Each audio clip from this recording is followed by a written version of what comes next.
So this video is for students that have already begun to learn the anatomy of the heart and want to see how much they have retained.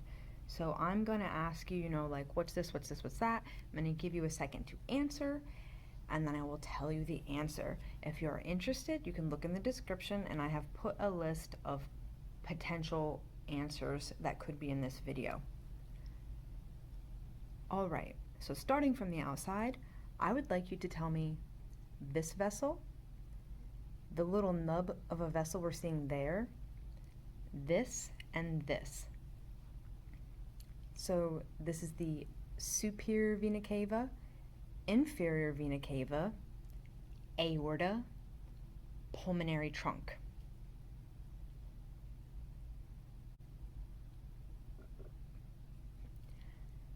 What's this,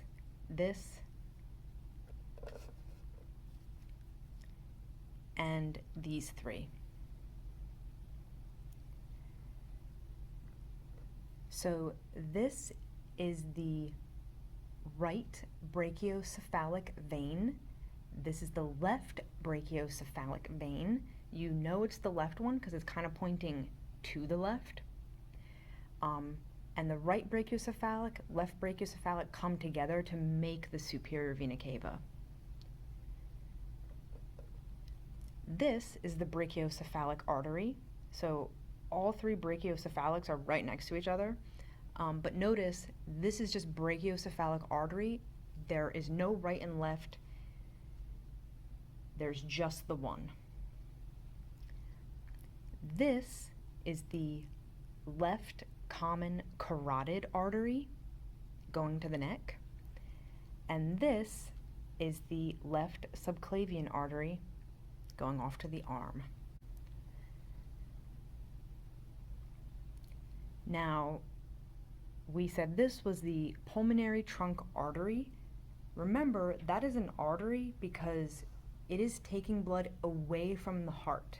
Arteries take blood away from the heart, and in this case, the pulmonary trunk artery is taking deoxygenated blood away from the heart to go to the lungs to get oxygen. So the pulmonary trunk artery, if we look on the back, it splits into the left and right pulmonary arteries. And then, so the blood gets the oxygen. How does it come back to the heart? It comes back to the heart through the left and right pulmonary veins. Now, if we open this guy up, your heart has this chamber, this chamber, this chamber, and this chamber. The pulmonary veins are dumping the blood into which of those? They're dumping the blood into this, which is the left atrium,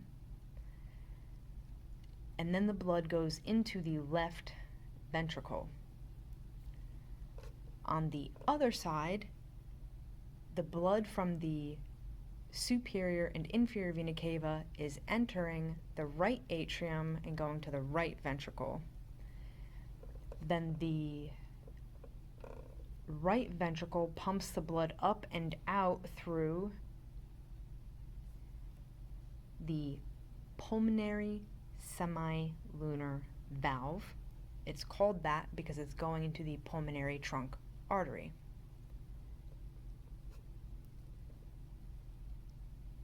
The blood coming into the left atrium, going to the left ventricle pumps that blood up and out through the aortic semilunar valve because it is going to the aorta.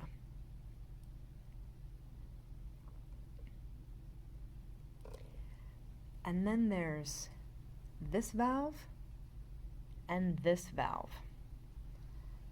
So there's more than one acceptable name for things. I learned this as the tricuspid valve and this as the bicuspid valve. I like those names. I like it because you gotta try it before you buy it.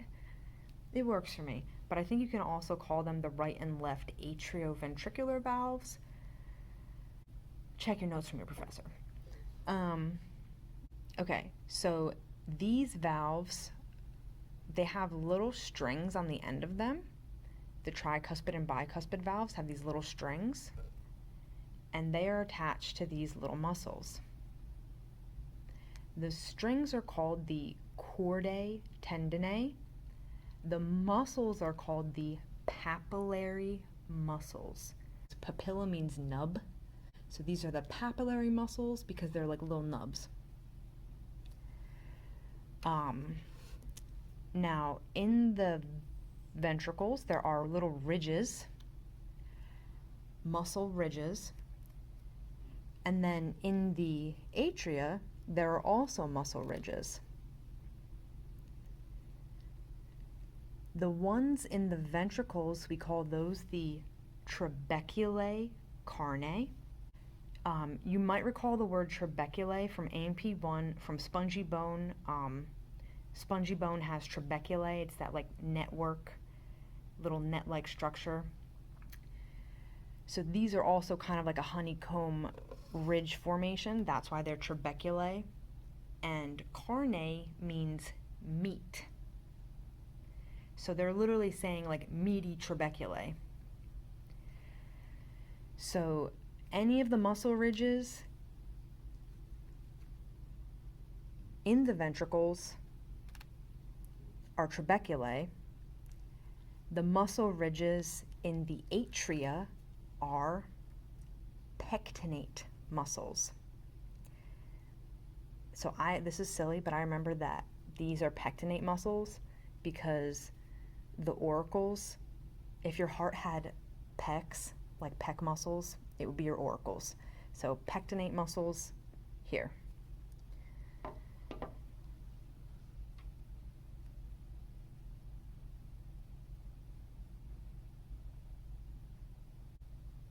All right, so if we look on the inside of this, we see this little white disc and we see that little hole.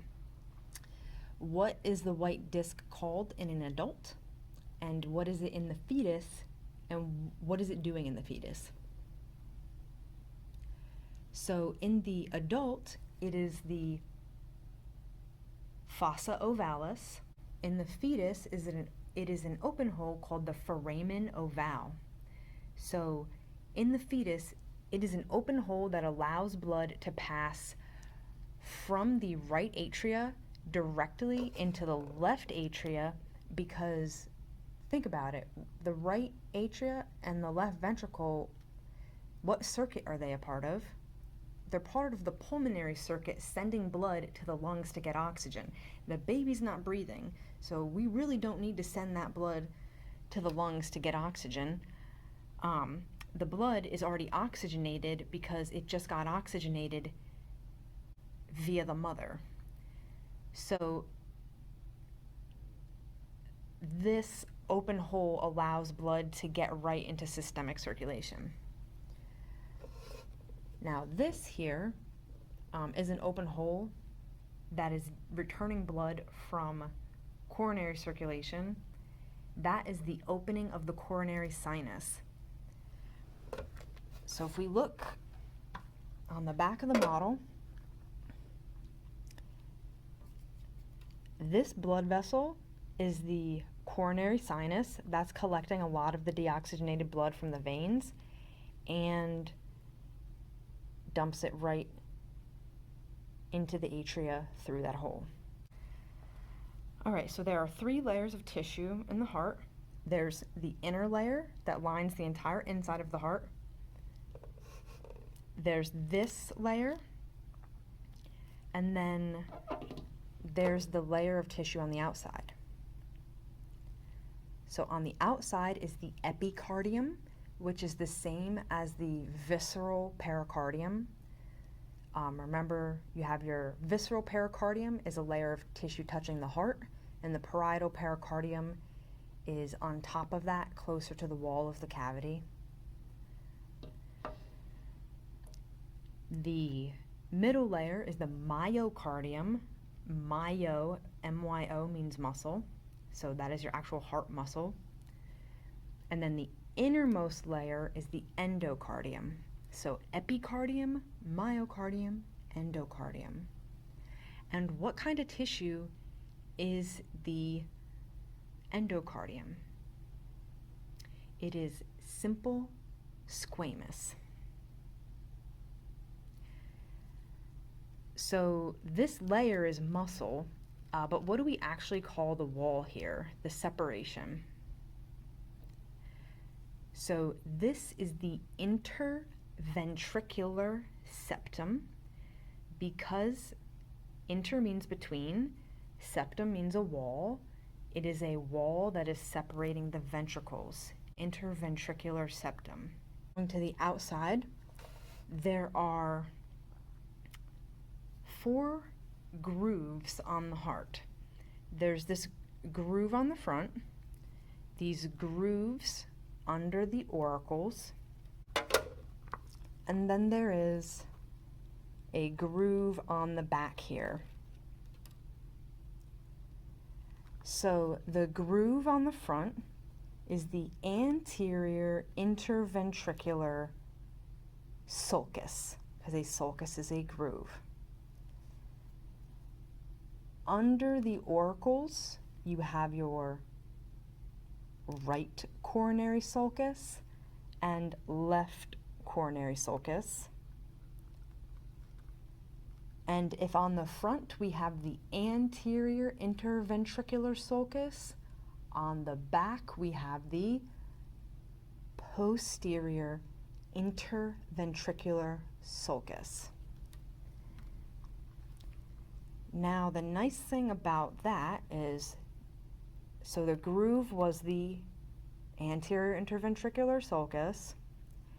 The artery that sits in it is the anterior interventricular artery, which would make this artery the posterior interventricular artery. And then under the right auricle, you have your right coronary sulcus, and in your right coronary sulcus is your right coronary artery. Now, unfortunately, on the left side, we can't do that because the left coronary artery is really, really short. You can see it here under the pulmonary trunk. It immediately splits into 2 other arteries, so you don't see the left coronary artery on the outside. And then also here, that artery, that's the beginning of the right coronary artery, because the right and left coronary artery come directly off of the aorta. In this region of the aorta is the ascending aorta. This is the aortic arch, and then this is, like, we could argue, the very beginning of the descending aorta.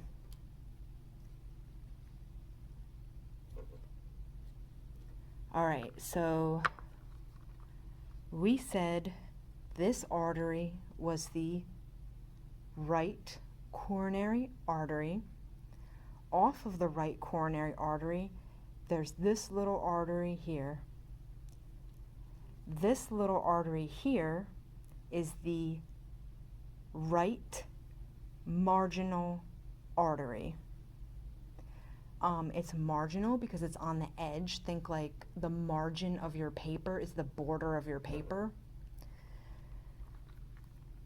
And then over here, coming down this edge of the heart, is the left marginal artery.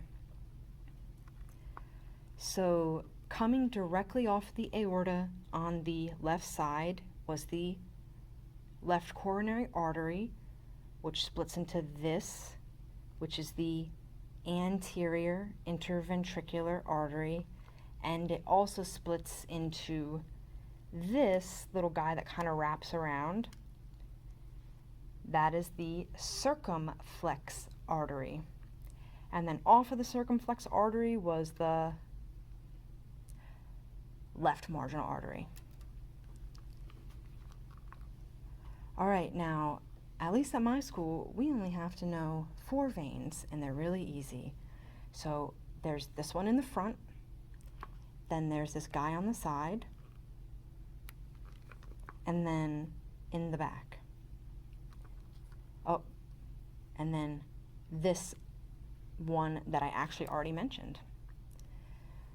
So in the front, it's not just a good cardiac vein, it is the great cardiac vein. And then on the side, next to the artery, which was the right marginal artery, is the small cardiac vein.